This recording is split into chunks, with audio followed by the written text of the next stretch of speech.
Halo guys, para mahasiswaku semuanya. Kita lanjutkan materi kuliah kita tentang teori himpunan. Pada video bagian pertama, kita sudah mempelajari tentang konsep himpunan serta operasi-operasi pada himpunan. Pada video bagian kedua ini, kita akan membahas properties atau sifat-sifat pada himpunan, serta beberapa prinsip pada operasi himpunan, dan teknik untuk membuktikan proposisi tentang himpunan. Saya ucapkan selamat menyaksikan. Kita mulai dengan hukum-hukum yang terdapat pada himpunan. Di dalam himpunan terdapat sejumlah hukum yang disebut juga dengan sifat-sifat atau properties himpunan. Hukum-hukum itu sering dinamakan juga hukum aljabar himpunan, karena operasi-operasi di dalam hukum itu mirip seperti pada aljabar bilangan bulat atau bilangan real. Yaitu terdapat hukum seperti distributif, asosiatif, komutatif, dan sebagainya. Ada 11 hukum yang perlu kalian ketahui, dan saya harapkan ini bisa dihafalkan, karena akan digunakan untuk membuktikan kesamaan atau proposisi tentang himpunan nantinya. Yang pertama, hukum identitas. Hukum identitas ini adalah himpunan A jika digabung dengan himpunan kosong sama dengan himpunan A, artinya tidak berubah ya. Atau himpunan A jika diisi dengan himpunan semesta U sama dengan himpunan A. Jadi ada dua hukum di sini. Yang kedua, hukum nul atau dominasi. Himpunan A diiris dengan himpunan kosong, itu menghasilkan himpunan kosong. Himpunan A digabung dengan semesta U, itu sama dengan himpunan semesta U. Yang ketiga, hukum komplement. Himpunan A digabung dengan komplemennya, itu sama dengan semesta U. Himpunan A diiris dengan komplemennya, sama dengan himpunan kosong. Yang keempat, hukum idempoten. Himpunan A digabung dengan himpunan A itu sendiri sama dengan A. Atau himpunan A diiris dengan A sama dengan himpunan A itu sendiri. Yang kelima, hukum involusi. Himpunan A dikomplementkan lalu dikomplementkan lagi menghasilkan himpunan A semula. Yang keenam, hukum penyerapan atau absorpsi. Himpunan A digabung dengan hasil operasi A irisan B sama dengan A. Atau himpunan A diiris dengan hasil operasi A digabung B sama dengan A. Jadi di sini operasi himpunan ini terserap menjadi himpunan A, begitu ya maksudnya. Yang ketujuh, hukum komutatif. Himpunan A digabung dengan B sama dengan B digabung A. Atau himpunan A diiris dengan B sama dengan B diiris A. Jadi ini mirip seperti aljabar bilangan bulat yang juga berlaku hukum komutatif ya, atau aljabar bilangan real. Yaitu A ditambah B sama dengan B tambah A, atau A dikali B sama dengan B kali A. Yang kedelapan, hukum asosiatif. Himpunan A digabung dengan hasil operasi B digabung C sama dengan A digabung B, ya, kemudian digabung dengan C. Himpunan A diiris dengan irisan B gabung C sama dengan A iris B diiris dengan C. Yang kesembilan, hukum distributif. Himpunan A digabung dengan B iris C sama dengan A digabung B diiris dengan A gabung C, atau himpunan A diiris dengan B gabung C sama dengan A irisan B digabung dengan A irisan C. Nah, ini mirip juga seperti hukum distributif dalam aljabar bilangan real atau bilangan bulat. Yang ke-10, ini juga hukum yang penting, hukum De Morgan. A digabung B lalu dikomplementkan sama dengan ya, A komplement digabung dengan B komplement. A gabung B dikomplementkan sama dengan A komplement diiris dengan B komplement. Dan yang 11 adalah hukum 0-1. Yaitu himpunan kosong dikomplementkan, itu sama dengan himpunan semesta U. Himpunan semesta U dikomplementkan sama dengan himpunan kosong. Nah, mohon ini dihafalkan nantinya. Ya. Kita akan gunakan ini selanjutnya. Di dalam himpunan terdapat dua prinsip penting yang nantinya akan digunakan untuk menyelesaikan persoalan-persoalan yang terkait dengan himpunan. Yaitu persoalan untuk menghasilkan suatu kesamaan baru tentang ekspresi himpunan, ya, dan persoalan untuk menghitung ya, kardinalitas dari operasi himpunan. Nah, kita mulai dengan prinsip dualitas. Dual ya, ini artinya dua. Ya. Prinsip ini berbunyi, dua konsep yang berbeda itu dapat saling dipertukarkan, namun tetap memberikan jawaban yang benar. Contoh ilustrasi prinsip dualitas dalam dunia nyata, misalnya dalam sistem kemudi mobil di Amerika dan di Inggris.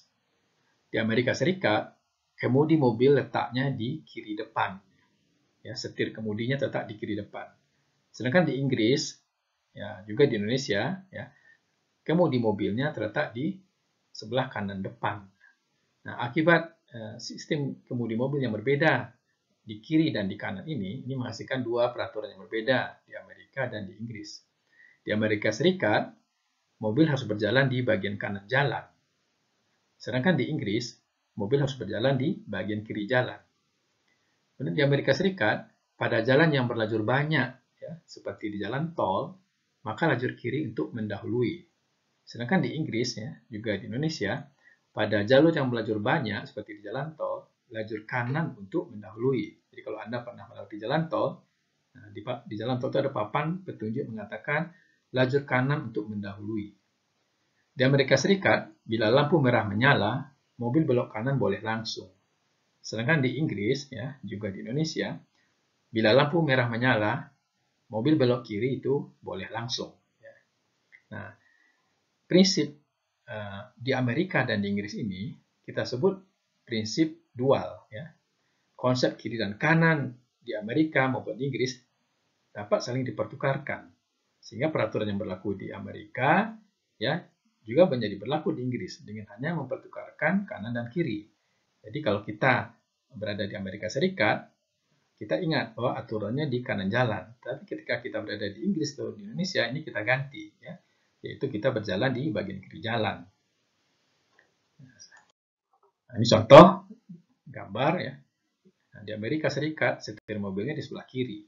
Ya. Sedangkan di Inggris atau di Indonesia, setir mobilnya di sebelah kanan. Di Amerika Serikat, mobil berjalan di lajur kanan. Sedangkan di Indonesia atau di Inggris, mobil berjalan di lajur kiri. Nah, dengan mempertukarkan konsep kiri dan kanan ini, maka aturan yang berlaku di Amerika juga bisa berlaku di Inggris atau di Indonesia hanya dengan mengganti kiri dan kanan. Nah, ini yang dinamakan dengan prinsip dualitas. Lalu apa kaitan prinsip dualitas itu pada himpunan?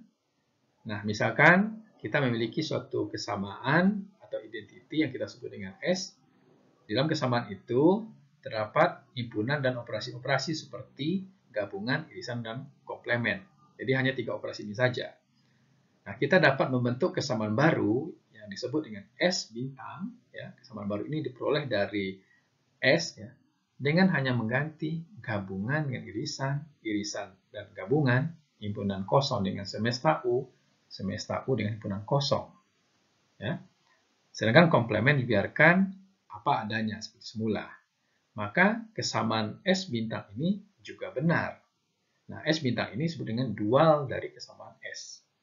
Jadi, dual dari operasi gabungan adalah irisan. Dual dari irisan adalah gabungan. Dual dari himpunan kosong adalah semesta U. Dual dari semesta U adalah himpunan kosong. Perhatikan bahwa di sini hanya operasi gabungan dan irisan serta komplement. Kalau dalam kesamaan itu terdapat operasi selisih atau beda setangkup atau perkalian kartesian, maka prinsip dualitas ini tidak berlaku. Nah, pada hukum-hukum himpunan, kita dapat melihat bahwa untuk setiap hukum itu terdapat dualnya masing-masing. Yaitu A digabung dengan himpunan kosong sama dengan A. Maka dualnya, ya, A diiris dengan U sama dengan A. Jadi kita ganti gabungan ini dengan irisan dan himpunan kosong kita ganti dengan U. Kemudian hukum nol atau dominasi, A diiris kosong sama dengan kosong. Nah, kita ganti irisan ini dengan gabungan. Kemudian kosong kita ganti dengan U, ya. Maka A dualnya adalah A digabung U sama dengan U. Hukum komplement, A digabung A komplement sama dengan U, maka dualnya ya kita ganti gabungan ini dengan irisan dan U dengan himpunan kosong, maka dualnya adalah A diiris dengan A komplement sama dengan kosong. Hukum idempoten, A digabung A sama dengan A, dualnya A iris A sama dengan A. Jadi diganti gabungan dengan irisan. Jadi ini tetap benar gitu.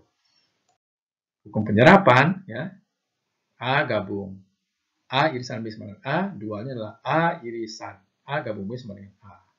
Ya, begitu juga hukum komutatif, ini dualnya. Hukum asosiatif, ya, ini dualnya. Hukum distributif, ini dualnya. Ya. Ya, kita lihat di sini gabungan diganti dengan irisan. Irisan diganti dengan gabungan. Ya, begitu juga yang di sebelah kanan ini.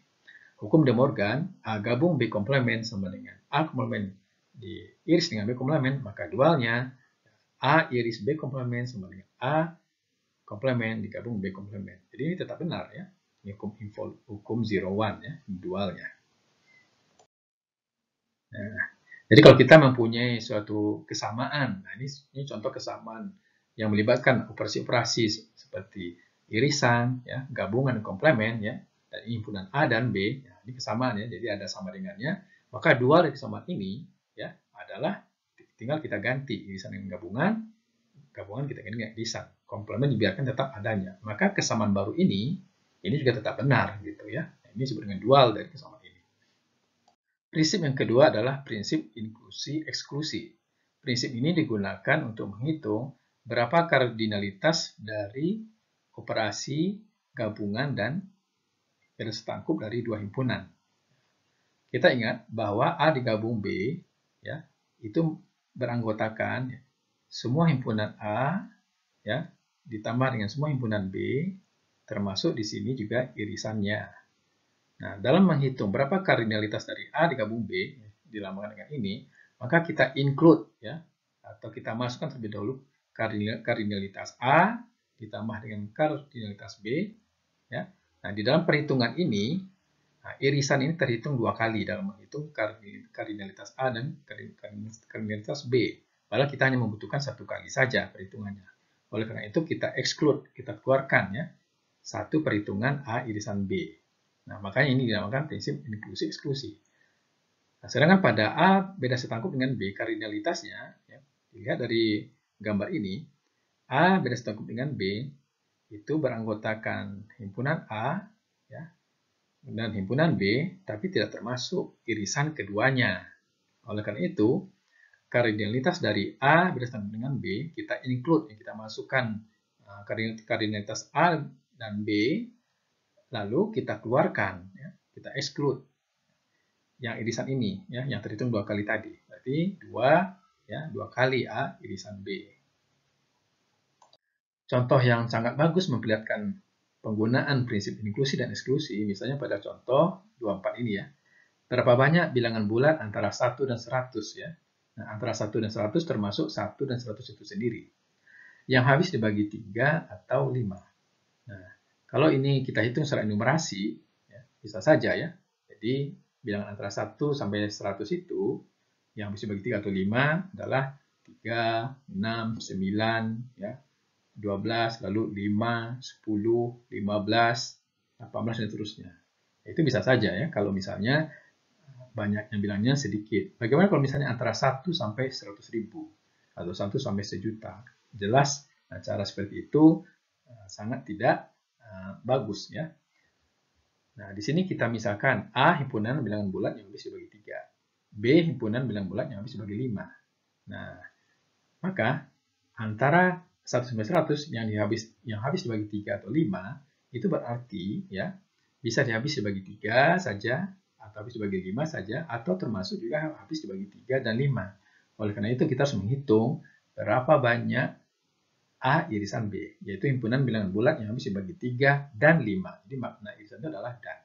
Nah, bilangan bulat yang habis dibagi 3 dan 5, ya, itu artinya bilangan bulat yang habis dibagi oleh KPK dari 3 dan 5. KPK dari 3 dan 5 adalah 15. Ya. Jadi A irisan B ini adalah himpunan bilangan bulat yang habis dibagi oleh 15. Nah, yang ditanya adalah A gabung B, ya, kardinalitasnya. Karena dari kalimat ini, ya, habis dibagi 3 atau 5 itu bisa habis, saya ulang kembali, bisa habis dibagi 3 saja atau 5 saja atau keduanya. Berarti itu gabungan. Nah, kita hitung kardinalitas dari A, ya, dengan operasi pembulatan floor seperti ini. Itu banyaknya bilangan antara 1 sampai 100 termasuk 1 dan 100 itu adalah 100 sebuah bilangan. Dibagi dengan 3, ya, kita boleh ke bawah adalah 3. Kardinalitas dari B 100 dibagi 5, 20. Nah, kardinalitas dari A irisan B adalah 100 dibagi 15, itu 6.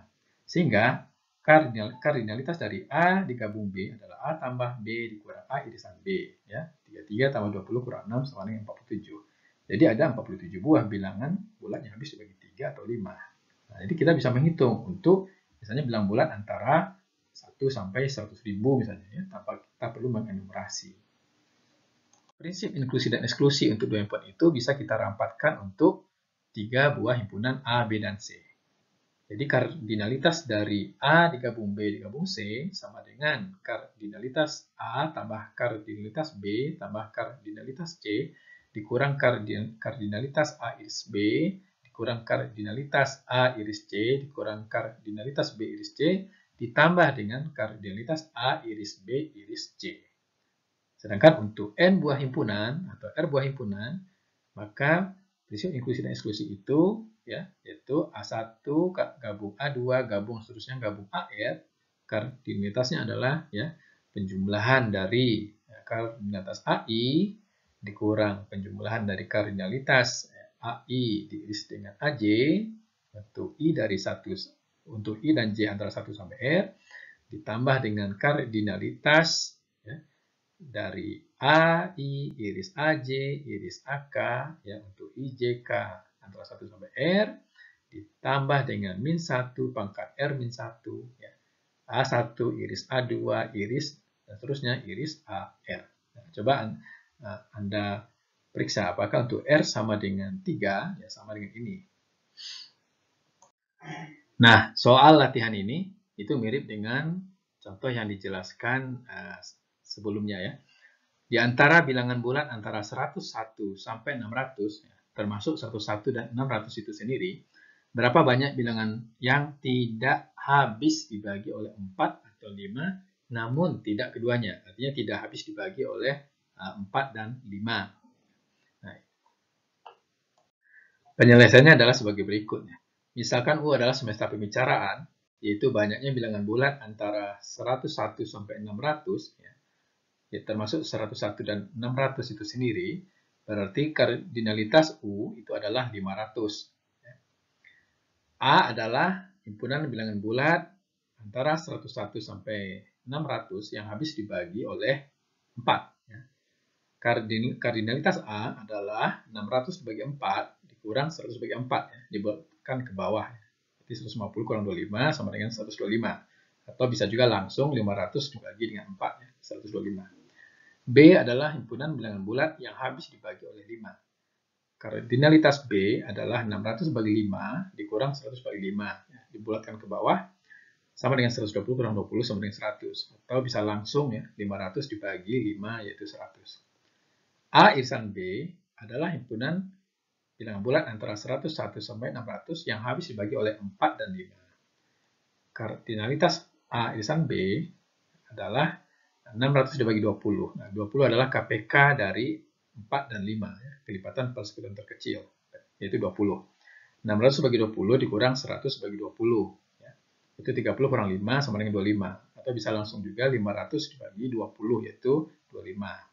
Nah, yang ditanyakan, ya, adalah kardinalitas, ya, komplement dari A XOR B. Nah, kenapa komplement? Karena di sini dalam soal dikatakan yang tidak habis dibagi oleh 4 atau 5 namun tidak keduanya. Nah, sekarang dibuang dulu kata tidak. Ya. Habis dibagi oleh 4 atau 5 namun tidak keduanya, berarti itu adalah operasi beda setangkup atau XOR. Jadi A XOR B. Namun di sini ada kata tidak habis dibagi oleh 4 atau 5 namun tidak keduanya, berarti komplementnya. Oleh karena itu di sini yang ditanya adalah kardinalitas dari komplement A XOR B, ya. Nah, kita hitung terlebih dahulu berapa A XOR B dengan prinsip inklusi eksklusi. Itu kardinalitas A ditambah kardinal B dikurang 2 kali kardinal A irisan B. 125 tambah 100 kurang 50, ya. Sama dengan 175. 50 ini 2 kali 25. Nah, berarti komplement dari A XOR B, ya, kardinalnya adalah berarti semesta pembicaraannya ya U dikurang dengan kardinalitas dari A XOR B. Berarti 500 kurang 175 sama dengan 325. Konsep lain yang penting dalam teori himpunan adalah partisi. Dengan partisi ini, sebuah himpunan dibagi menjadi sejumlah himpunan-himpunan bagian. Namun tidak ada di antara himpunan-himpunan bagian itu yang saling beririsan satu sama lain. Nah, definisinya sebagai berikut, ya. Partisi dari sebuah himpunan A adalah sekumpulan himpunan bagian yang tidak kosong dari A, yaitu A1, A2, dan seterusnya, sedemikian sehingga A1 digabung dengan A2, digabung dengan A3, dan seterusnya, itu akan menghasilkan kembali himpunan A. Dan irisan antara dua himpunan bagian, yaitu AI diisi dengan AJ, itu sama dengan kosong, yaitu AI dan AJ saling lepas, ya, untuk I tidak sama dengan J. Nah, misalnya, sebuah kelas mahasiswa dapat dianggap sebagai sebuah himpunan. Nah, misalkan sebuah kelas berisi 20 orang mahasiswa. Lalu dosen membagi menjadi 5 buah kelompok. Ya. Kelompok pertama beranggotakan 5 orang, kelompok kedua 6 orang, kelompok ketiga 4 orang, kelompok keempat 3 orang, dan kelompok kelima 2 orang. Nah, gabungan dari semua kelompok itu sama dengan seluruh anggota kelas. Dan tidak ada anggota kelompok yang beririsan antara satu kelompok dengan kelompok lain. Nah, setiap kelompok itu dipandang sebagai sebuah partisi. Contoh misalnya kita mempunyai himpunan A yang beranggotakan 1 sampai 8, maka kita dapat membentuk partisi dari himpunan A ini, yaitu sejumlah himpunan bagian yang tidak kosong, yang tidak beririsan satu sama lain. Misalnya ini, ya, himpunan yang beranggotakan 1, beranggotakan 2, 3, 4, beranggotakan 7, 8, beranggotakan 5, 6. Nah, tidak ada di antara himpunan bagian ini yang beririsan satu sama lain. Dan gabungan dari semuanya akan membentuk himpunan A semula. Nah, kita dapat membentuk partisi-partisi lain dari ini, ya, dengan syarat ya dua ini ya dipenuhi. Sampai sejauh ini kita baru membahas tentang himpunan, yaitu kumpulan elemen-elemen yang berbeda satu sama lain. Boleh jadi di dalam himpunan itu terdapat perulangan elemen, ya. Oleh karena itu, konsep himpunan ini kemudian diperluas, ya, menjadi konsep himpunan ganda atau multiset. Nah, himpunan ganda atau multiset itu adalah himpunan yang elemennya boleh berulang. Jadi tidak harus berbeda seperti halnya pada set atau himpunan, ya. Contohnya ini, ya, ini satunya terulang 3 kali, 2 kali, ya, 3 1 kali. Ini juga, ya. Nah, didefinisikan multiplisitas dari suatu elemen pada himpunan ganda adalah jumlah kemunculan elemen tersebut pada himpunan gandanya. Jadi pada himpunan ganda M ini, elemen 1 muncul 4 kali. Multiplisitas 1 adalah 4. Itu juga 0, ini juga multiplisitasnya adalah juga 4. Ya. Nah, himpunan atau set merupakan contoh khusus, ya, dari suatu multiset. Yang dalam hal ini, multiplisitas setiap elemen pada set, ya, pada himpunan, itu adalah 0 atau 1. Kemudian, bagaimana menghitung kardinalitas pada suatu multiset?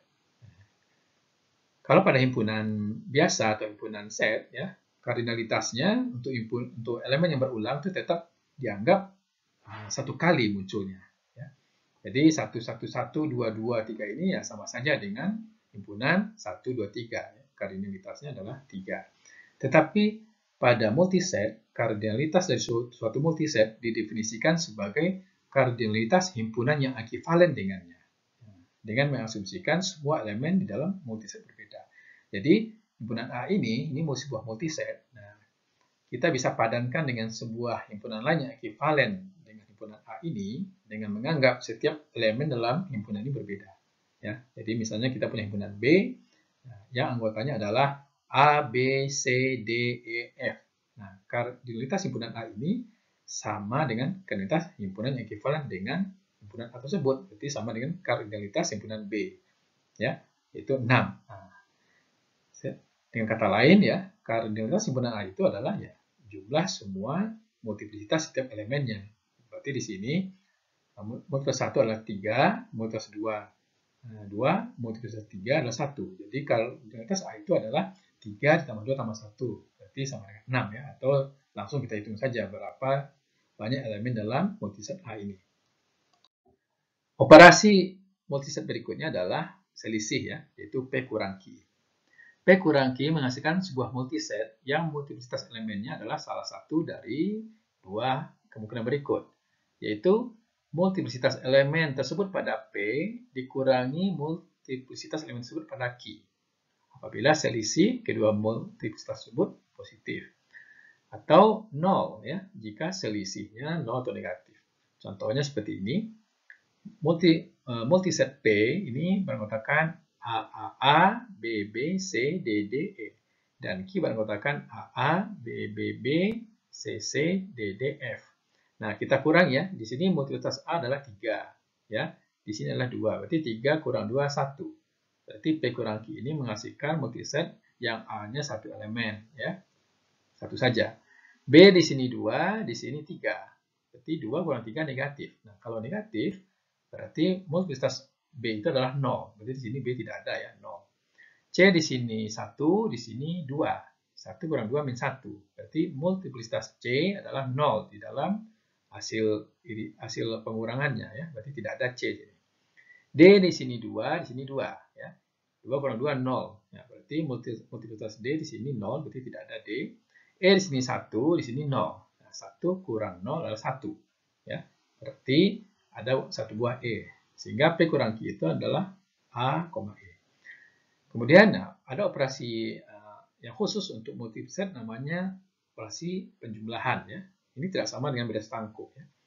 P tambah Q itu didefinisikan sebagai jumlah dua buah himpunan ganda, yaitu menghasilkan multiset yang multiplitas elemennya sama dengan penjumlahan dari multiplitas elemen tersebut pada P dan Q. Jadi kalau P di sini multiset A, B, C, Q adalah multiset A, B, D, maka P tambah Q ya kita jumlahkan saja ya multiplicitas masing-masing elemennya. Di sini 2, di sini 1. Berarti ini masihkan multisetnya ya beranggotakan A-nya 3 buah. B sini 1, sini 2, 1 tambah 2, 3. Berarti 3. C di sini 2, di sini tidak ada. 2 tambah 0, berarti 2. D di sini 0, di sini 1, berarti D-nya 1. Ya. Nah, bagaimana membedakan apakah ini set atau multiset? Biasanya diberikan informasi. Didefinisikan sebuah himpunan. Nah, itu berarti itu adalah set. Didefinisikan sebuah himpunan ganda ya, atau multiset. Berarti itu adalah sebuah multiset. Ya. Berikutnya adalah bagaimana kita membuktikan proposisi yang berkaitan dengan himpunan. Ya. Proposisi adalah ungkapan kalimat matematik ya, yang menilai benar atau salah. Nah, proposisi yang berkaitan dengan himpunan adalah proposisi yang melibatkan himpunan dan operasi-operasinya. Proposisi yang berkaitan dengan himpunan itu dapat berupa salah satu dari dua bentuk sebagai berikut. Pertama, proposisinya berbentuk kesamaan atau identity. Misalnya, buktikan bahwa A irisan B gabung C sama dengan A irisan B digabung A irisan C. Nah, jadi buktikan kesamaan ini benar, gitu ya. Kedua, proposisi juga bisa berbentuk implikasi, yaitu dalam kalimat jika maka ya, atau bi-implikasi juga bisa seperti itu. Nah, misalnya buktikan bahwa ya, jadi buktikan pernyataan yang diapit tanda petik ini, jika A irisan B sama dengan kosong ya, dan A himpunan bagian atau sama dengan B gabung C, maka selalu berlaku bahwa A himpunan bagian atau sama dengan C. Nah, bagaimana cara membuktikan proposisi kedua proposisi seperti ini? Nah, cara pembuktian pertama adalah dengan menggunakan diagram Venn. Jadi kalau kita memiliki suatu proposisi yang berbentuk kesamaan seperti ini, ya, maka kita gambarkan diagram Venn untuk masing-masing ruas kesamaan. Nah, misalkan A, B, dan C himpunan. Buktikan bahwa A irisan dari B gabung C sama dengan A irisan B digabung dengan A irisan C. Nah, kita gambarkan diagram Venn untuk ruas kiri ini. Ya. Jadi A diiris dengan B gabung C, itu adalah yang diarsir. Kemudian ruas kanannya A diiris dengan B dan digabung dengan A diiris dengan C, itu adalah yang ini. Ternyata sama. Nah, kedua diagram Venn memberikan area arsir yang sama. Oleh karena itu, terbukti bahwa A irisan B gabung C sama dengan A irisan B digabung A irisan C. Namun, ya, pembuktian dengan diagram Venn ini, ya, ini memiliki keterbatasan. Itu ia hanya dapat digunakan jika himpunan yang terlibat dalam proposisi itu tidak banyak ya, misalnya hanya 2 atau 3 saja. Kalau sudah 4, 5, seterusnya ini sangat rumit ya, sangat kompleks pembuktian dengan Venn. Lalu metode pembuktian dengan diagram Venn ini itu lebih mengilustrasikan ya. Jadi lebih menggambarkan ketimbang membuktikan fakta. Oleh karena itu, di dalam matematika, pembuktian dengan negaran fact ini tidak dapat dianggap sebagai metode yang valid untuk pembuktian secara formal. Oleh karena itu, pembuktian dengan negaran fact ini tidak dapat diterima sebagai pembuktian yang formal. Nah, kita harus mencari cara lain membuktikan kebenaran dari suatu proposisi yang berkaitan dengan himpunan. Cara pembuktian yang kedua adalah dengan menggunakan tabel keanggotaan. Jadi kita buat sebuah tabel yang memperlihatkan keanggotaan dari himpunan yang terlibat di dalam proposisi tersebut. Misalnya persoalan yang tadi kita ulang kembali Misalkan A, B, dan C adalah himpunan. Buktikan bahwa A diiris dengan B gabung C sama dengan A diiris dengan B digabung dengan A irisan C. Nah, kita buat sebuah tabel. Ini mirip seperti tabel kebenaran di dalam logika. Karena di sini ada 3 buah himpunan, berarti kita memiliki sebanyak 2/3, yaitu sebanyak 8 buah baris, 8 buah entry. Kemudian kita buat nilai-nilai seperti yaitu di sini 0, 0, 0, 0, 0, 1, 1, 1, 1, 0, 0, 1, 1, 0, 0, 1, 1, 0, 1, 0, 1, 0, 1, 0, 1. Nah, apa arti 1 dan 0 itu? 1 berarti X adalah elemen dari himpunan ini. Jadi kalau saya tulis misalnya 1, berarti X adalah elemen dari himpunan A. 0 berarti X bukan elemen dari himpunan ini. Berarti X itu bukan elemen dari himpunan A. Nah, sekarang kalau X bukan elemen dari B, X bukan elemen dari C, maka B digabung C, berarti X bukan elemen dari B digabung dengan C. Gitu juga, X bukan elemen dari A, maka X juga bukan elemen dari A diiris dengan B gabung C. Berarti di sini juga kita dapat melihat bahwa karena X bukan elemen A dan B, maka X juga bukan elemen dari irisan A, irisan B, A irisan B, gitu juga dengan A irisan C. Nah,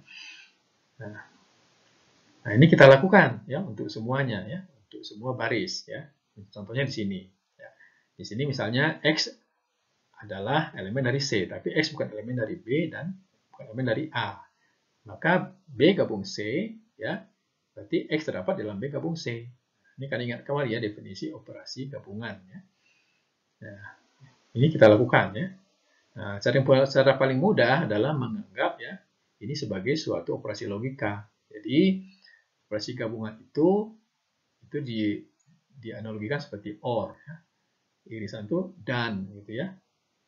Maka kita dapat mengatakan 0 ini adalah false, 1 itu adalah true. Nah, dengan menggunakan tabel kebenaran seperti halnya logika, kita bisa menghitung menentukan nilai kebenaran atau dalam ini nilai keanggotaan dari operasi-operasi himpunan ini. Kemudian kita lihat untuk ruas kiri, itu ada nilainya adalah 0,000,00111. Nah, untuk ruas kanan yang ini itu juga sama. Nah, karena sama, karena kolom ini dengan ini sama, berarti terbukti bahwa A diiris dengan B gabung C sama dengan A diiris B digabung A irisan C. Nah, pembuktian seperti ini dapat digunakan sebagai sebuah pembuktian formal. Namun ini juga memiliki keterbatasan Semakin banyak himpunan yang terlibat, maka jumlah entry, jumlah baris pada tabel semakin banyak. Kalau misalnya ada 4 A, B, C, D, maka ada 2/4 dan 16. Kalau 5, berarti 2/5, 32. Gitu ya. Cara pembuktian yang lebih baik adalah dengan menggunakan hukum-hukum yang terdapat pada himpunan, yang kita sebut juga dengan hukum aljabar himpunan. Nah, jadi 11 hukum himpunan yang sudah dijelaskan tadi, itu kita gunakan untuk membuktikan kebenaran dari suatu proposisi yang berbentuk kesamaan. Misalkan A dan B himpunan, buktikan bahwa A diiris dengan B digabung dengan A irisan B komplement sama dengan A. Maka kita bisa memulai dari ruas kiri ini Kita harus membuktikan dia sama dengan A.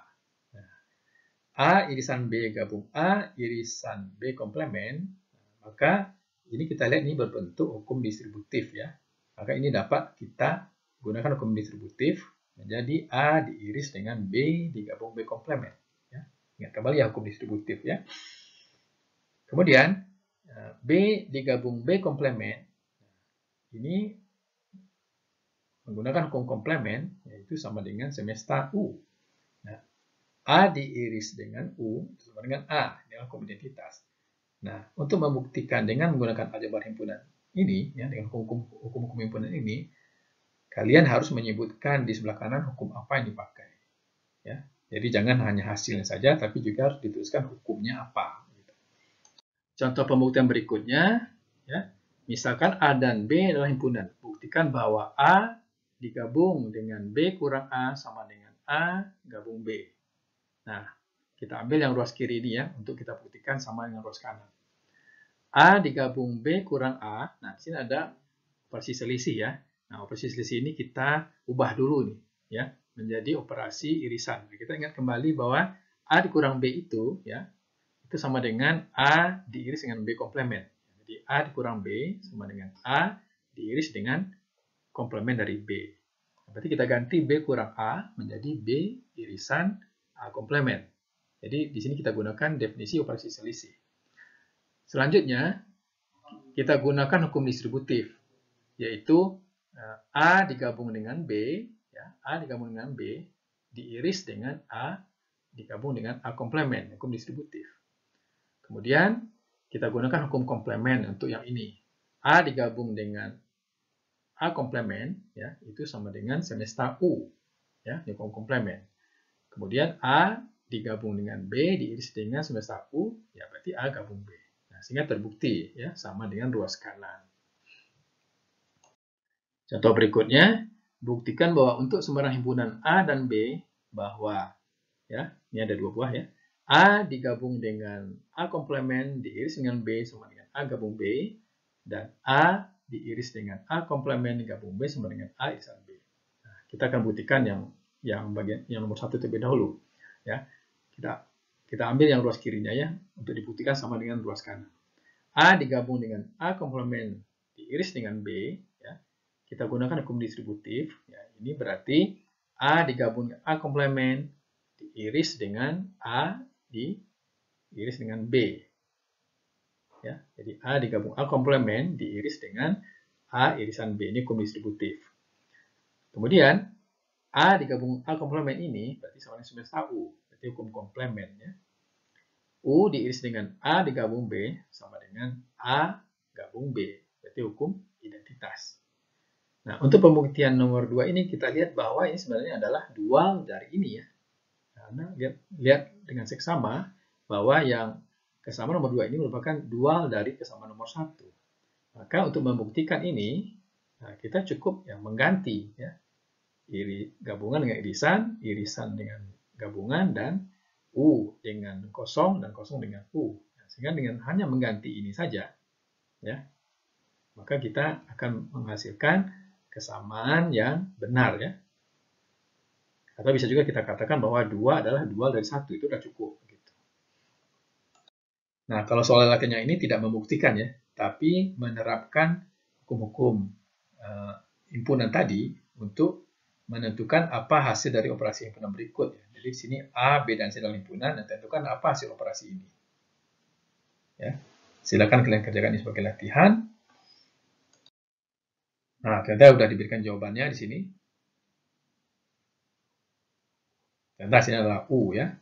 Nah, karena yang B itu adalah dual dari ini, ya, berarti kita tinggal menuliskan bahwa hasil dari ini ya, berarti sama dengan dual dari U, itu himpunan kosong. Ini kegunaan dual ya. Contoh lainnya, misalkan A, B, dan C adalah himpunan. Nah, buktikan dengan hukum-hukum himpunan bahwa A dikurang B diiris dengan A kurang C sama dengan A dikurang B gabung C. Jawabannya adalah sebagai berikut ya. A dikurang B ya diiris dengan A kurang C. Nah, kita ganti dulu A kurang B itu dengan A irisan B komplement ya. Ingat lagi ya definisi dari A kurang B berarti A irisan B komplement. Berarti A dikurang C ya itu dapat kita ganti dengan A diiris dengan C komplement ya. Ini definisi selisih. Lalu kita terapkan hukum distributif ya, karena ini bisa kita sederhanakan dengan hukum distributif menjadi A diiris dengan B komplement diiris dengan C komplement. Kemudian yang ini bisa kita gunakan hukum De Morgan. B digabung C dikomplement. Lalu A diiris dengan B gabung C komplement, berarti A dikurang B gabung C. Cukup banyak latihan yang saya berikan di sini. Misalkan A adalah himpunan bagian dari himpunan semesta U. Tuliskan hasil dari operasi beres tangkup berikut. A beres tangkup dengan U, A beres tangkup dengan A komplement, A komplement beres tangkup dengan U. Jawabannya ada di sini. Ya, silakan kalian baca dan kalian pelajari. Cara pembuktian yang terakhir adalah untuk membuktikan proposisi yang berbentuk implikasi. Ya, jadi tidak lagi berbentuk kesamaan atau identitas. Nah, untuk membuktikan proposisi yang berbentuk implikasi itu, kita menggunakan gabungan hukum-hukum himpunan dan definisi. Ya. Nah, sebagai contoh, misalkan terdapat dua buah himpunan A dan B, kita diminta untuk membuktikan proposisi ini, ya, yaitu jika A diiris dengan B sama dengan kosong dan A himpunan bagian itu sama dengan B gabung C, maka A himpunan bagian sama dengan C. Nah, buktikan. Jadi buktikan implikasi ini. Nah, cara pembuktiannya ya, saya uraikan sebagai berikut ya. Dari definisi himpunan bagian ya, P himpunan bagian itu sama dengan Q jika dan hanya jika setiap X elemen P juga elemen dari Q. Itu adalah definisi dari subset ya. Nah, sekarang ya, misalkan X elemen dari himpunan A. Nah, karena di sini diberikan fakta bahwa A subset dari B gabung C, maka sesuai dengan definisi himpunan, jika X adalah elemen dari A, berarti X juga adalah elemen dari B gabung C. Kemudian, ya, dari definisi operasi gabungan, yaitu U, ya, X elemen dari B gabung C, itu berarti X elemen dari B atau X elemen dari C. Pada bagian yang I ini, itu sudah didefinisikan bahwa X elemen dari A. Nah, karena faktanya mengatakan bahwa A irisan B sama dengan kosong, ya, maka berarti X bukan elemen dari B. Ya. Karena X ini elemen dari A dan A irisan B sama dengan kosong, ya, artinya tidak beririsan atau saling lepas, berarti X bukan elemen dari B. Nah, dari 1 dan 2 ini, berarti ya tinggal satu kemungkinan lagi bahwa X itu elemen dari C. Ya. Karena di sini X bukan elemen dari B, ya, tapi X elemen dari A. Ya. Nah, di sini X elemen dari C. Nah, karena untuk setiap X elemen dari A juga berlaku X elemen dari C, maka dapat disimpulkan bahwa A himpunan bagian itu sama dengan C. Nah, bagaimana teknik pembuktian seperti ini? Ya, cukup sulit ya.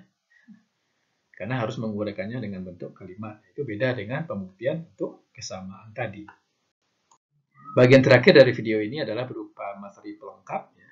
Jadi di mana penggunaan himpunan ini dalam teori yang lain. Ya. Misalnya dalam teori bahasa formal dan otomata. Ya. Yang ini juga kalian peroleh mata kuliahnya di semester 3 ini. Nah, alfabet itu adalah himpunan terbatas simbol-simbol. Jadi di sini alfabet itu adalah himpunan sebenarnya, himpunan terbatas simbol-simbol. Ada alfabet Latin, ada alfabet Yunani, alfabet biner, alfabet Arab, dan sebagainya. Nah, string adalah barisan yang disusun oleh simbol-simbol alfabet. Ya. Jadi A1, A2, A3 sampai AN. Ya. Nah, setiap elemen AI-nya itu adalah elemen dari alfabet A. Gitu. Nah, nama lain untuk string adalah kalimat atau word. Kemudian jika A adalah alfabet, maka A pangkat N menyatakan himpunan semua string dengan panjang N yang dibentuk dari himpunan A. Jadi A pangkat N ini adalah himpunan semua string yang panjangnya N. Lalu definisikan A bintang adalah himpunan semua rangkaian simbol dari himpunan A yang terdiri dari 0 simbol, 1 simbol, 2 simbol, dan seterusnya. Nah, A bintang ini didefinisikan sebagai gabungan dari himpunan A yang mempunyai panjang 0 simbol, himpunan A yang berisi semua string yang panjangnya 1, himpunan A yang berisi semua string yang panjangnya 2, dan seterusnya. Jadi misalnya kita punya alfabet A biner, yaitu berisi 0, 1, maka A pangkat 0 ini adalah himpunan yang berisi Nah, string null ya, string kosong ya. String kosong itu panjangnya 0 kan. Disimbolkan epsilon.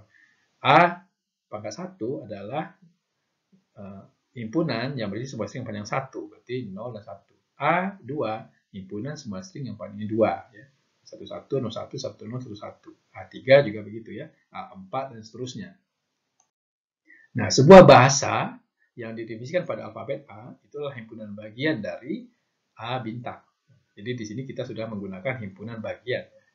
Ya, misalkan A sama dengan himpunan A, B, C, ini alfabetnya A, B, C, maka kita dapat membentuk bahasa pada alfabet A ini. Misalnya bahasa L1, itu anggotanya adalah A, B, C, A, C. L2 adalah A, B, A, dan seterusnya. Ya, L3. Atau L4 adalah bahasa dibentuk oleh string yang A-nya berulang sebanyak I kali, kemudian diikuti dengan C, lalu B sebanyak I kali. Nah, contohnya misalnya bahasa Indonesia itu alfabetnya ada A, B, C, 0, 1, 2, lalu tanda-tanda baca dan sebagainya. Kita bisa membentuk string ya, yang panjangnya bisa 0 ya, bisa 1, 2, 3. String itu kita sebutin kalimat ya atau kata gitu.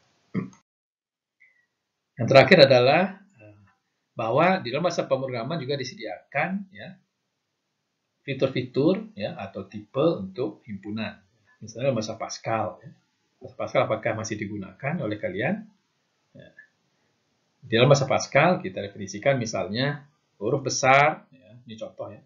Sebuah tipe bentukan huruf besar yaitu karakter A sampai Z. Nah, huruf adalah set of. Nah, berarti huruf ini adalah himpunan. Ya. Himpunan yang dibentuk oleh huruf-huruf besar ini. Ya.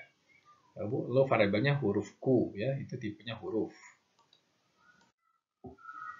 Nah, kita dapat membentuk sebuah himpunan ya dengan variabel huruf Q, misalnya ini adalah, tapi di sini disimbolkan dengan menggunakan bukan kurung kurawal ya, karena kurung kurawal Mas Pascal itu berarti komentar. Di sini digunakan kurung siku.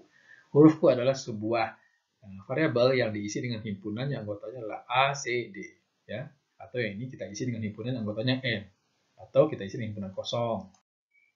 Nah, ini adalah operasi-operasi yang terdapat pada himpunan dengan menggunakan bahasa Pascal ya. Jadi ini operasi gabungan digunakan tambah, operasi irisan kali, ya, operasi selisih adalah kurang. Sementara untuk menguji apakah sebuah elemen adalah anggota sebuah himpunan menggunakan operator in. Ya. Dalam bahasa Python pun juga terdapat tipe set. Ya. Itu dengan menggunakan seperti ini. Ya. Misalnya kita ingin membuat himpunan kosong, ya. Kita gunakan konstruktor, ya, namanya set konstruktor. Jadi kita punya sebuah variabel mySet, kita buat sebuah himpunan kosong, ya, set seperti ini. Atau bisa juga, ya, set ya, dalam kurung, ya, ini adalah sebuah himpunan kosong. Ini sama saja, ya. Nah, ini adalah contoh-contoh membuat himpunan dengan menggunakan set konstruktor atau dengan menggunakan notasi kurung kurawal. Ya. Jadi dengan set konstruktor artinya menggunakan kata kunci set, kemudian sekuennya, atau menggunakan notasi kurung kurawal seperti ini. Expression for, ya, jadi ada kata for dan in di dalamnya. Nah, misalnya gini, kita definisikan sebuah himpunan, namanya myset, yang beranggotakan X itu adalah huruf-huruf di dalam string abrakadabra. Nah, kalau kita ingin menampilkan elemen himpunan myset itu, nah, kita tulis myset, maka akan keluar seperti ini, ya, himpunan yang anggotanya adalah A, B, R, C, D. Ya, ini huruf-huruf dalam abrakadabra. Nah, kita juga bisa menambahkan sebuah elemen Y dalam himpunan ini, ya, yang menggunakan add, ya, atau bisa menghapus, ya, atau bisa mengambil elemen yang paling atas dari himpunan itu dengan menggunakan pop, ya. Jadi di sini pop elemen yang paling atas dari himpunan myset, ya, berarti ambil B. Ya. Ini menampilkan elemen setelah operasi pop. Untuk menguji apakah sebuah himpunan superset dari himpunan yang lain, kita gunakan operator besar sama dengan. Sedangkan untuk menguji apakah sebuah himpunan subset dari himpunan yang lain, kita gunakan kecil sama dengan. Nah, kalau hanya besar dan kecil saja, berarti kita hanya menguji proper subset. Ya. Jadi tidak termasuk yang sama ya dan himpunan kosong. Ya. Ingat kembali ya, definisi proper subset dan improper subset. Nah, contohnya seperti ini. Saya punya himpunan ya S1 yang terdiri atas huruf-huruf dari abrakadabra, lalu S2 huruf-huruf dari bar. Nah, kita lihat sini bahwa S1 adalah superset dari S2. Itu benar. Apakah S1 proper subset dari S2? Itu juga benar. Apakah S1 adalah subset dari S2? Itu false. Nah, operasi himpunan ya untuk irisan ya, selisih dan bersetangkup ya, dan gabungan itu menggunakan tanda operator ini ya, garis ya. Kalau irisan dan, kalau selisih kurang, kalau bersetangkup adalah tanda pangkat ini. Ini contohnya, S1 adalah himpunan yang dibentuk dengan set konstruktor yang disusun oleh huruf-huruf string abrakadabra ya. Jadi kalau kita tampilkan S1 maka himpunannya beranggotakan A, B, R, C, D. S2 adalah himpunan yang dibentuk dengan set konstruktor yang disusun oleh huruf-huruf dalam alakazam. Ya. Tampilkan S2 adalah ini, A, L, C, Z, M. Nah, ini adalah operasi gabungan S1 dengan S2. Hasilnya ini ya. Coba periksa. Ini irisan S1 dengan S2. Ini operasi selisih S1 dengan S2. Ini operasi beda setangkup S1 dan S2. Nah, silakan periksa ya hasilnya. Dengan demikian maka selesailah materi kita tentang himpunan. Nah, berikut ini adalah soal-soal latihan saja ya. Silakan kalian kerjakan ya, silakan dibaca. Ya, ini nomor 1. Nah, ini sudah diberikan jawabannya. Ya. Ini nomor 2. Hitunglah banyaknya bilang genap yang antara 1 sampai 2000 yang harus dibagi 7 tetapi tidak bisa dibagi 9. Ya, kalian harus mengerti terlebih dahulu ya makna dari kalimat ini ya. Tetapi berarti itu dan ya. Tidak habis dibagi, berarti di sini komplement ya kalau kata tidak itu. Di sini sudah diberikan jawabannya, silakan diperiksa. Nomor 3, jangan dibaca ya. Jawabannya juga sudah diberikan. Nomor 4, ya mirip seperti tadi. Jadi saya sangat sering ya memberi soal-soal tentang prinsip negosiasi eksklusi itu ya. Itu berapa banyak bilangan bulat positif yang lebih kecil atau sama dengan 200 yang habis dibagi 4 atau 7 atau 9. Jadi di sini lebih banyak lagi ya. Ini jawabannya. Silakan di pause videonya untuk membaca jawaban ini. Dan ini soal yang terakhir, ya, buktikan bahwa untuk himpunan A, B, dan C berlaku A kurang B dikurang C sama dengan A kurang C dikurang B kurang C. Nah, silakan ini dikerjakan ya, kalau ini tidak ada penyelesaiannya di sini. Baiklah, ya. Demikian video bagian kedua dari himpunan ini, ya. Saya ucapkan selamat belajar.